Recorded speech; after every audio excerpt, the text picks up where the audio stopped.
This wise but strict commander only lived for 33 years, but he had enough time to create the greatest power the world had ever known. In 11 years of war, he never lost.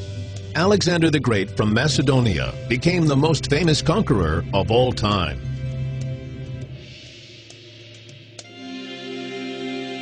Alexander was the son of the Macedonian king Philip II. Even as a child, he loved the poems that the Greek poet Homer wrote about heroes.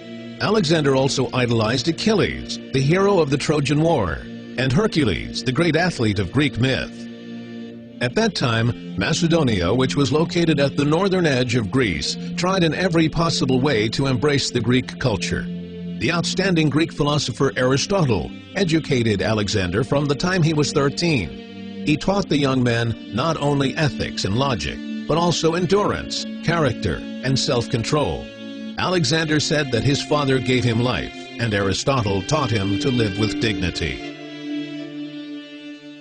After the mysterious murder of his father, the ruling Philip II, 20-year-old Alexander took the throne. After severely putting down the sudden resistance of Greeks, he destroyed the city of Thebes. Then he began to prepare for his campaign to conquer the East. Alexander worked to outdo his father in everything, and dreamed not only of conquering the powerful Persian Empire, but also of bringing the population of the entire known world under his authority. He said, "In the universe, there is an innumerable set of worlds, but I haven't conquered even one." In the spring of 334 BC, Alexander led an army of 40,000 across the Hellespont, now the Dardanelles Strait, and began to war against Persia. In the battles at the river Granicus and the city of Issus, the army of Persian King Darius III was defeated. The Persians lost their entire fleet of ships and surrendered the Mediterranean Sea to the Macedonians. Alexander proved to be the father of his soldiers. He cared for the wounded and ordered that the relatives of his slain soldiers be free from all taxes. The historian Plutarch wrote about how when Alexander began to attack the Phoenician city of Tyre, many of the people in the city dreamt that the statue of Apollo wanted to go over to the enemy side.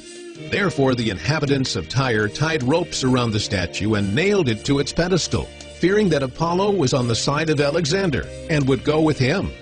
Even though the statue remained faithful to the people of Tyre, Alexander took the city after a 7-month siege.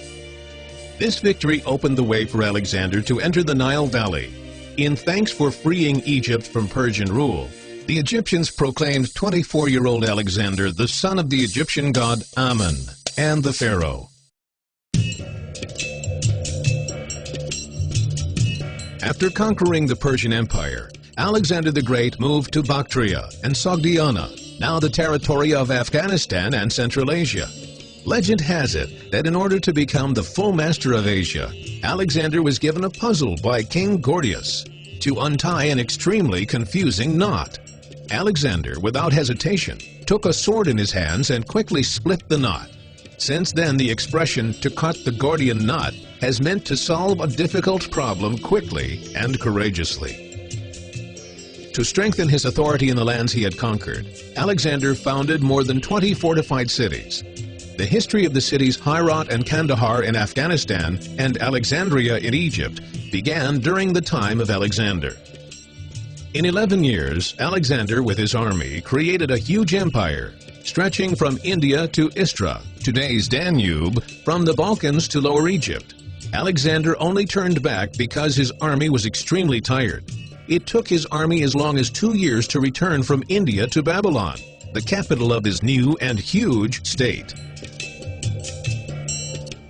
Alexander the Great reorganized what had been the Persian Empire. He called up the Persians to military service, involved the Persian nobles in ruling the state, and married Persian King Darius's daughter Statira. Once Alexander made a great holiday, the so-called Wedding of the East and West. Under his order, several thousand Macedonian soldiers married Persian women in the same ceremony. Then Alexander the Great demanded that, in his honor, temples should be built in Greece, statues should be created, and the same honors should be granted to him as had been granted to his glorified ancestor Hercules. The great Greek orator Demosthenes criticized this. This youth thirsts for altars, so let them be erected. What trivia! However, when Alexander wanted to have the Persian royal court ceremony in Greece, the Greeks refused to bow before him. Alexander ruthlessly punished those who were dissatisfied. Once, his foster brother named Cletus, who had rescued him at the Battle of Granicus, declared that all Macedonians had assisted Alexander in achieving his accomplishments. Upon hearing this, Alexander snatched a spear from a guard and killed his friend. Alexander the Great, wanting to surpass Hercules, dreamed of conquering Arabia and northern Africa and sailing out to the Mediterranean Sea through the Pillars of Hercules. But he would not live to carry out his grand plans. On June 10, 323 BC, the great commander died suddenly of malaria.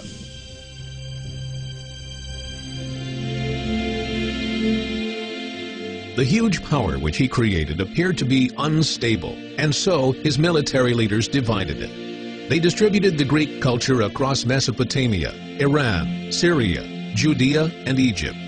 Alexander the Great, from Macedonia, brought together the civilizations of Greece and the Middle East, and began the great period in Greek history known as the Hellenic Age.